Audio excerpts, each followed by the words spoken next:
good evening or good morning, good afternoon, whenever you're watching or listening to this. You're having a butcher's or a gander at Boxing's Bell to Bell VIP Boxing's Bell to Bell podcast, episode 136. You might be on YouTube, Spotify, iTunes.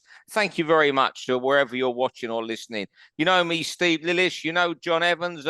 Tonight's special guest, a good mate of mine who I do a bit of work with, or for, shall I say. He's one of the busiest boys in boxing, promoter, manager, trainer, matchmaker, as we were talking about earlier, one of his many professional belts, and the one he loves most is his British Masters title.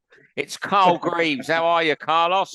I'm good, Steve. Good, mate. How are you, mate? I think to speak to you the last week more than I do anyone in my family, mate, so I can be a bit familiar with you. I mean, I speak all. John, have you got anything you want to ask Carl before we crack on? Because I talk to him every day. What?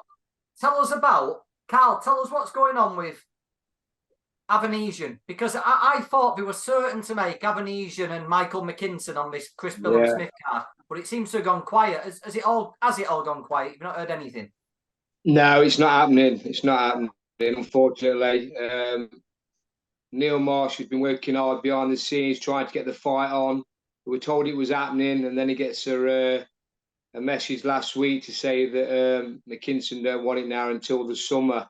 So very disappointing now, because we've been holding on for that fight, and then it's turned out now it's not happening. So we don't know whether Davey's going to be out now before Christmas, and which is a big shame, because it'll be a year then he's had inactivity, and at 35 years old, it's not good. I mean, the only good thing about it is David's always in shape. He trains every day back home, and obviously comes to me for camps. But unfortunately, it's going to be a year since I've seen him now. And I mean, I know he got beat by Crawford, but looking back, he gave him probably one of his hardest fights he's had for a while. He was in the fight until obviously Crawford put his foot on the gas when he needed to, when he knew them gloves was coming off, and got David out of there. But when you look at the performance David put up to what Spence did, then he's going to be a little bit avoided after that, which is a shame, because we wanted to build on the momentum after that fight, and he's just not been able to.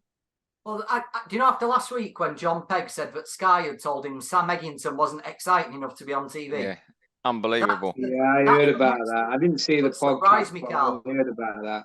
That's unbelievable. You telling me there, McKinson said he don't want to fight till summers. The next thing that surprised me, because I spoke to McKinson, I did all the phone calls between both the fighters teams, and he couldn't have been any more set on fighting before Christmas on this Billum-Smith card, Avanesyan. Yeah, no, McKinson's on the bill. But he's not fighting David. I've got a little feeling it's because obviously there's a world title fight on it. It's only in a 3,000 arena. Money. And obviously the budget might not be there for this sort of fight. I don't know, but it's a big shame, because as far as I'm aware, McKinson's always wanted it. You know what I mean? He had a great fight with Ortiz, and obviously Dave had a great fight with Terence Crawford, and it's the right fight for them both at this stage. You know what I mean? Because obviously there's probably nowhere to go for the loser, but the winner can build on it and push on for another world title shot. Right. Yeah, well, we'll start with a podcast, and maybe someone who was hoping to go for a world title shot eventually, but it's hit the buffers from big on Saturday night. It's a subject you want to talk about, Carl, and it's Callum French losing to Jeff Ofori.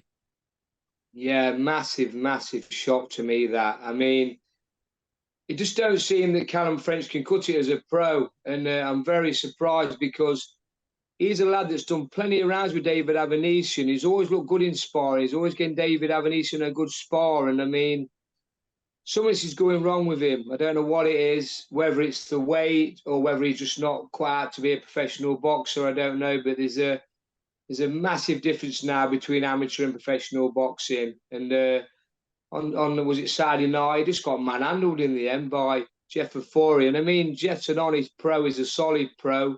He's a workhorse, and he's been very unlucky. I mean, he should have got the decision against Archie Sharp, but Callum French, with his pedigree, should be handling the likes of Jeff Ofori, and he was bashed up, wasn't he? I mean, it was a massive shock to me when I saw his face at the end. I mean, round by round, Ofori were getting to him and just bullying him, and it shouldn't be happening. So you've got to ask your questions, what's gone wrong with Callum French? Because he's a is a world-class amateur. You know what I mean? And you just got to ask yourself, what is wrong with the system now? Are they training them all wrong? I mean, there's a big difference now with amateur and professional boxing, the way they're training them, which is probably a subject we'll get onto in a bit. But yeah, I was surprised and I was shocked, and he was just bashed up at the end, and his face was a mess. And obviously the towel come in, which is the right decision, but he shouldn't be losing to the likes of Jeff Ofori, mate, with his amateur pedigree. So it just shows you the difference between amateur and professional boxing. Yeah, go on, John. Well, he didn't use his boxing skills, Carl, did he? No, he couldn't. He couldn't keep. The thing is, you've got to be able to punch in the pro game. It's a man's game. Yeah. Professional boxing is a man's game. You can be raw and you can be, you know what I mean? You can be so raw and that. But if you've got that man strength and that will to win and that fight inside you and keep pushing hard, a bit like Ofori, you're going to break the kid's arm. And if you've got no power to keep him off, which is what it looked like to me, then you're in trouble. You need a bit of power and strength behind you in the pro game. When you get into them 6, 7, 8 rounds, it's a tough old game. And, you know what I mean? These kids are good for frees and that, but it just looks to me like the system's all wrong now. And it's very worrying because obviously the way they're training the amateurs now, they're just not training them nowhere near like the old pro style should be. Yeah. Okay, we'll come on to that later on. I think that's one of your next topic, Carl. So, yeah. Got an opinion on that myself as well, but there you go. Anyway, round 2, John, and you want to talk about small hall boxing leading the way? Well, this is similar topic. I've spoken to a couple of people about this recently. Look at the lads who are headlining shows at the moment. I'm not going to reel them all off, but just in recent memory, Jack Catterall came from the small halls, battled his way up, headlining. This weekend, this Magnificent 7 show, Zach Miller spent some time on Team GB. As far as I'm aware, I might be missing someone, but none of them had stellar amateur careers. Every fighter on that bill, the same. And it's just happening more and more now. The fighters who have done it the proper way, the fighters who have fought the way up and not had this Team GB background where they get trained in a certain way, they're the ones who are reaching the top now. They're the ones who are headlining shows. And it's such a big difference from the Olympians that came from 2012 who dominated British boxing for so long. Look at the last 2 batch of Olympic cycles.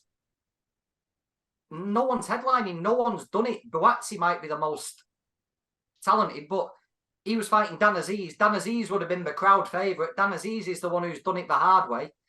And I just see, but there's been such a change in the people who are headlining shows, and I'm all for it. I'm glad that the people who've put the hard work in and who've fought the way up are doing it. Yeah, it's brilliant. Definitely. And the one out of them, all them on Saturday, the finest example of someone coming from nowhere, and you must have know the story, John, so I know you're pretty close to him, is Denzel Bentley. Yeah. Denzel Bentley was just fighting on Peacock shows, and he was going to go on, you know, those dinner, Frank Warren has a couple dinner shows a year, and he was going to go on one of them, and the fight fell through on the Sunday night. So on the Monday morning, he went and sparred 6 rounds at the Peacock gym. Got a phone call. And at 1 o'clock, got a phone call. Serge Ambomo would have the fight. And he'd sparred that morning. I think it was 6 or 8 rounds. Martin would have to, his trainer would have to, Martin Bowers would know. He got the phone call to fight Serge Ambomo. Went and fought him at 5 hours' notice after sparring. He did a real number on Serge because he was a bit of a danger man then and got the deal with Frank Warren off the back of that. Yeah. Yeah, there's definitely too much emphasis on these top amateurs getting the best deals and that. When you look through the history now, and like you say, John, the lads that's headlining, look at Lee Wood. I mean, he was a good amateur, wasn't on the GB or nothing like that. Sam Eggington was another one. I mean, the list is endless. You know what I mean? And it's very worrying, I think, for boxing, because if these promoters are these big promoters are just giving these kids the main opportunities, these Olympians and on the GBs and all that, then they're just not going to cut it. And I think it's not good for boxing. They need a promoter, one of these TV promoters needs to get a scout to a small old show and look at the talent that's on these shows, you know what I mean, that's coming through, and think, you know what, these are the kids we need to be signing. Well, if you just need to look down who's headlining the shows at the moment and just think, like, you know, it doesn't take a genius to put 2 and 2 together, does it? You know, I don't know, but I think it's a good change because hopefully they might start casting the net a little bit wider. Yeah, definitely. Round 3. Yeah, do you want to talk about the Saudi Arabia boxing? I know everyone's, heard loads and loads about it, but just thinking, Saudi boxing's come along and made such an impact. It's turned the sport on its head. I mean, there's so much money. You're actually, you've got a show going on there where it seems it's going to be announced anytime this week, early next week, likely this week, I'm hearing, that you're going to have a show in Saudi Arabia a couple of days before Christmas with Frank Warren boxers on it, Eddie Hearn boxers on it. It's just absolutely nuts, isn't it? Absolutely it is absolutely amazing. And it just shows what money can do. And you just wonder, it's turned the sport at that level on its head, how much further this is going to go. Yeah. I mean, I'm just, absolutely shocked that you've got Anthony Joshua on a card that it looks like. I mean, I may be wrong here. It hasn't been announced. Apologies to Matthew and anybody if I've called this wrong here. But it looks like it's going to be a Frank Warren-driven card. Obviously, there'll be some involvement from Eddie. I'm sure there will. But it's just absolutely mad how it's all going. It's just turned the sport on its head. More than what anything did with, when Las Vegas casinos were pumping money, site fees into fights. It's just absolutely, I'm flabbergasted by it. What do you think, John and Carl? Look, what Carl talks is they must be paying him a lot of money to get Wilder to fight Parker and Joshua to fight Wally. Unbelievable. There's no way in the world they would have took that for 5 or 6 million quid. They could both lose. So you can imagine the money that's being thrown around. Yeah, when I saw the names today on that bill, the proposed names, who was fighting each other, I just couldn't believe it. You know what? Fair play. It's great that you see them working all together, but like you say, money talks, and it's definitely talking in this case because some of these, like you say, these kids won't be fighting for this sort of for peanuts. They'll be on big money, and it just shows you how the sport's changing again. I mean, 2 days before Christmas in Saudi Arabia, you know what I mean? They got a massive bill, a massive card, and the night of the heavyweights, unbelievable. I say good luck. I mean, none of these Saudis knocked on your door, have they, to take your great cards from Leicester and Nottingham, Carl, have they, to Saudi Arabia? It'll be nice. It'll be nice. It's funny, the characters who are making a few quid, isn't it? Big Martin Bacoli suddenly getting paid an absolute fortune to fight in Saudi. You know what? I saw Bacoli fight an exhibition in Scotland a few weeks ago, a couple of months ago. Opponent pulled out and he went and fought. Who's the big heavy? Nick Campbell in an exhibition. And in the exhibition, I remember announced his weight was about 18 and a half, 19 stone. And whether they were just fannying about, but that was lighter than what he weighed in his fight there when he backed the fella up in about 4 or 5 rounds. I've heard that he might be fighting Hrgovic. Now, that's a fight. That's a fight. Yeah, but why would Hrgovic give his number 1 spot away to fight Martin Bacoli? Because of what you were getting paid astronomical. Yeah. I mean, I'll go back, and I forget when I was on the newspapers, and I go back, I don't sound like I'm a dinosaur anyway, but go back 30 years. I never forget when Don King won I was somewhere in press room somewhere. I don't know where it was. Might have been in London, and Kathy Duver was there, and her husband, the late Dan Duver, was at the purse bids with Don King to bid for Lewis against Tucker. And Lewis went on.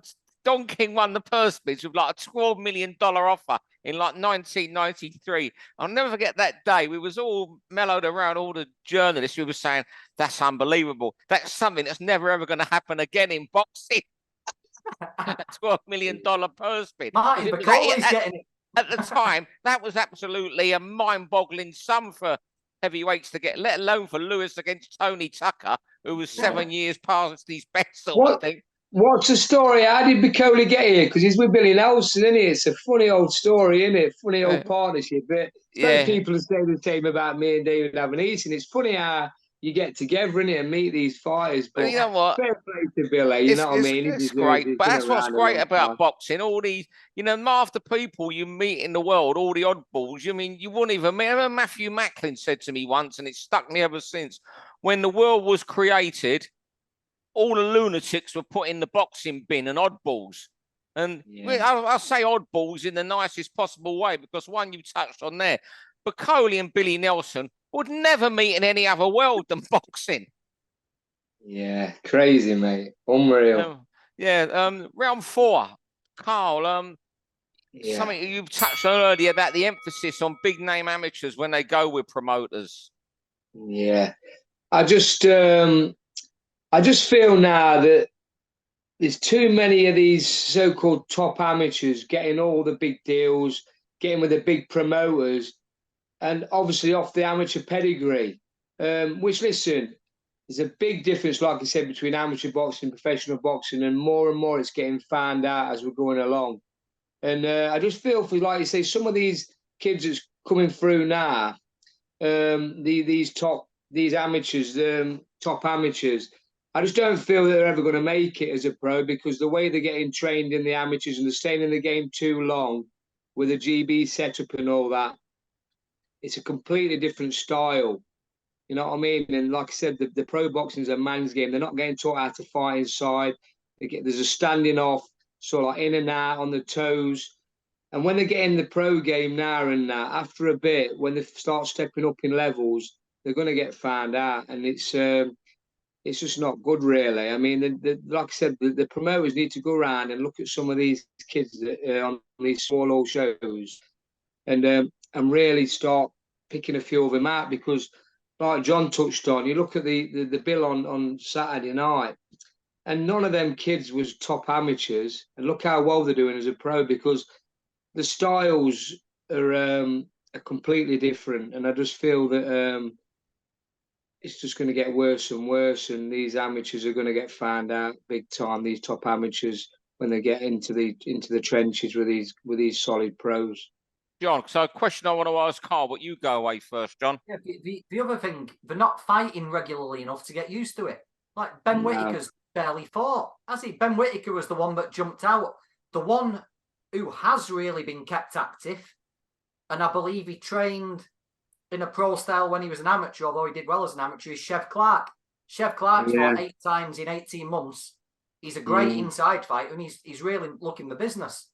Yeah. But these guys disappear for 6 months, come and do an 8-rounder against a Polish guy, get spoken about as if they're the next coming, and then vanish again. And then they're going to get found out. Yeah, they are. Because when they get into close quarters and they're just lost. They're just lost because they've never been taught how to fight inside. They've been on the GB that long, and kids that stayed amateur at the top level for such a long time, they're finding it hard to adapt, and they're not getting trained properly and learn how to fight inside in the amateurs. So when they turn over, they're getting rushed because of obviously the pedigree, and they want to move them quick. They're not having time to adapt to the pro style, and this is what's happening.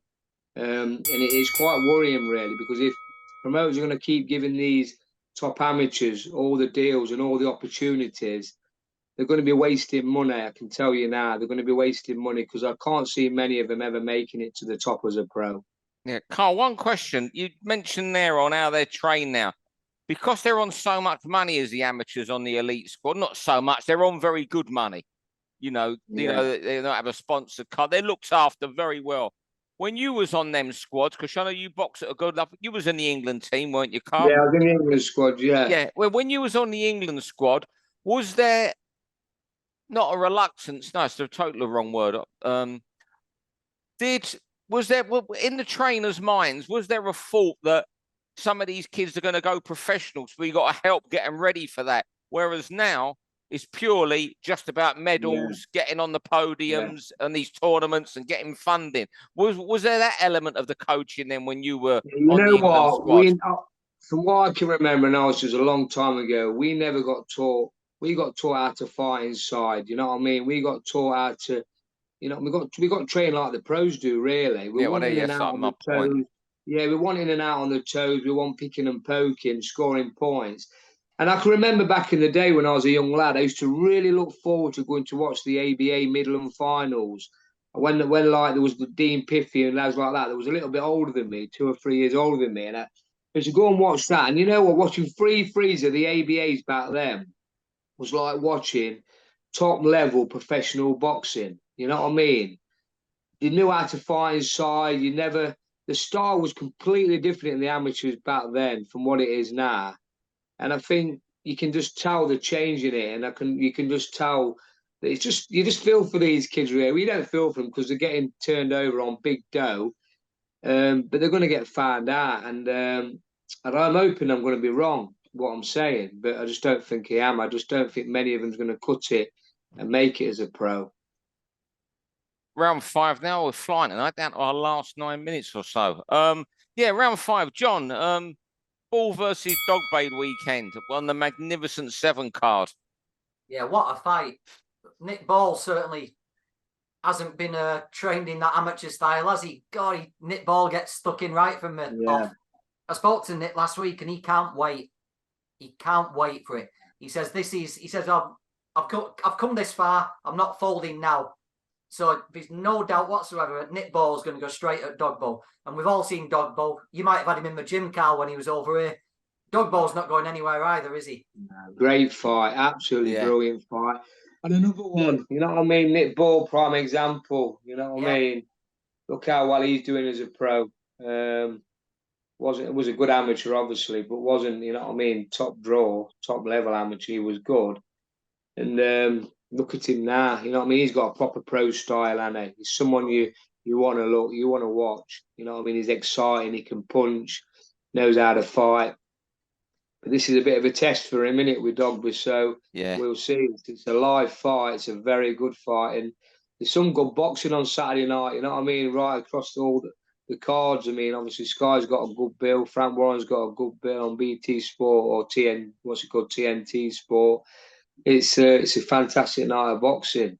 Yeah, I think I mentioned this on the pod the other week. When these sort of fights come up, when Frank Warren puts someone who might just be edging over the top, he seems to have this knack of getting it right, doesn't he?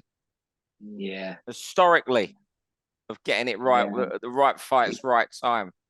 He keeps going, doesn't he, Frank? You can't write him off. Unbelievable. You know what I mean? He's been wrote off many times, but he keeps going, and he's coming back stronger than ever, to be honest with you. He's signing plenty of kids up. He's very active, putting on shows. I think his undercards are a little bit mismatched. You know what I mean? I think that show on was it Saturday night that Eddie put on DAZN, that in Newcastle, great card. You know what I mean? A lot of 50-50s, a lot of couple of upsets, and that's what you want now. You know what I mean? You want competitive fights. You want to put bums on seats, and you know what I mean? That's what you need to do. But I thought it was a good card on Saturday that Eddie put on. Who wins, Ball and Dogboe then? Ball. Because Dogboe's there right till the end of every fight, and he's been in with the top names. So if Ball gets rid of him, that's a statement. But it's a big step up. I think it's a massive step up from what he's been boxing at.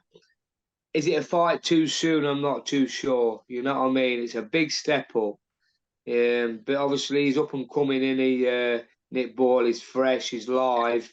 Dogboe's been in some wars, you know what I mean? He might be coming to the end now, and he might have got him at the right time. But interesting fight, very good fight, and definitely be tuning in for that. I just think that Ball's a bit too fresh, just that freshness. Yeah, that's it. He's live and he is fresh. You know what I mean? He's hungry. Dogboe's, like you say, he's had too many wars really coming to the end. Took a few shots in his last few fights, but we'll see. Very good fight. Carl, if you were a trainer, if you were Dogboe's trainer, how do you get ready for Nick Ball? You know, because he's 5'3", is he? He's small. Yeah. That's in his Cuban Hills 5'3". You can't get in a much lower weight guy because he won't have that dig and that physical strength. I know. It's a weird sort of fighter to get used to, isn't it? I mean, you look at Nick Ball and you look at his style and his height and his physique, and you just think you got to outbox him. But listen, he's very, very strong, and it's easier said than done. Yeah. And Dogboe's not really a boxer as such, is he? You know what I mean? He likes to have a scrap as well. So I think they're just going to go both at it. I think it's going to be a time while it lasts. I can't see it going the distance, but it's a very good fight. Fair play to Frank for putting this on and giving Nick Ball such a test at this stage of his career. But it might be clever matchmaking, or it might be a fight too soon for Nick Ball. We'll see, but definitely a live fight. All right, thanks for that, Carl. Final round. Carrying on the Magnificent Seven card because it's so good. Even though he has that solid card in Wolverhampton on Sky with European title fight with Avanesyan, it's the Magnificent Seven card on TNT. I think everyone's looking forward to. And any other fights on there you're looking forward to? I'm looking forward to Nathaniel Collins, Zach Miller. I fancy Collins to win it, but because you talk of someone taking a step up, Miller's taking an enormous leap up to this level. Yeah. I reckon he's very good, that Nathaniel Collins. I do. I've been sold him for a while. He's spiteful. He can punch. He's sharp. Awkward. Yeah, he's awkward. I think it's a big task for Zach Miller. Listen, I'd like Zach to win. He's a lovely kid, but I think it might be a bit of too big a step up for him at this stage. But another good fight. You know what I mean? What fight stands out? What fight stands out for you, John? I can't wait for Bentley and Heaney. But the one that an underrated lad, Liam Davis. Yeah, better and better. Liam Davis has accomplished so much in 14 fights. British, Commonwealth, European. He's very good. Best in Britain by a mile. He's a really good lad, Liam, as well, isn't he? He's funny, he's ambitious. I hope he does a right number on this Italian guy and then gets in the world title mix. I don't think Liam gets a fraction of the respect he deserves. No, he's very underrated. He's one of them fighters. You know what he reminds me of? A bit of a Gavin McDonald. You know, not Gavin, but Jamie McDonald. Jamie. With a punch though. Jamie was a lot better than he looked. You know what I mean? He had some big wins. Never got the credit he deserved, but he had some big wins, didn't he? You know what I mean? They've got similar styles as well. Both tall, both massive for the weight. I mean, he's a big kid for the weight, Liam is. He's a good lad, and he's with Errol as well. And I always like to see Errol do well. He's a grafter, you know what I mean. He's been around forever. He's a good lad, Errol, and he deserves all the success he gets as well. I like Errol. Yeah, and Esserman Scarf, another one. Echo keeps beating everyone at British level. Yeah. We had a bet last week, didn't we, Steve? Forgive me the draw because I was the last one. And I said I'll take the draw. Esserman and Scarf could easily be a draw. How would you pick that, Carl? You know what? I'm gonna favour Esserman. Yeah. You know what I mean? I've been in the gym. He's had a few rounds with Stannard, and he's got that bit between his teeth. Esserman has. Echo has. He looks like he wants it badly. He knows it's a big fight. He's got a lot to lose because he's knocking on the door now for a world title. You know what I mean? He's highly ranked. He's got a lot to lose. It's a local derby, Nottingham and Derby. You know what I mean? Obviously the football rivalry. I mean, I know Echo's not really a big football fan, but it's a good fight. I mean, Scarf's very awkward. He's a good fighter as well. Bit of a spoiler, bit of an awkward type of fighter. And he's very big for the weight. I mean, I saw him at an amateur show the other week, and how he makes welterweight, I don't know. He's 6 foot odd, you know what I mean? He's a big lad. But it's a good fight. Like you say, stack bill, and there's good fights all across the board on Saturday night. Brilliant. Well, Carl, thanks for joining us tonight.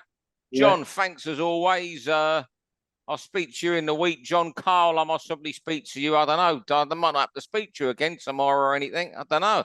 Speak to you most days. Anyway, thanks very much, fellas, and thanks everyone for watching, listening, and we'll see you next week. Thanks very much. Thanks for having me on, lads. For all boxing info, news, and latest interviews, amateur and pro, across the north, click and subscribe. VIP Boxing Promotions. Also, Twitter, Instagram, and Facebook.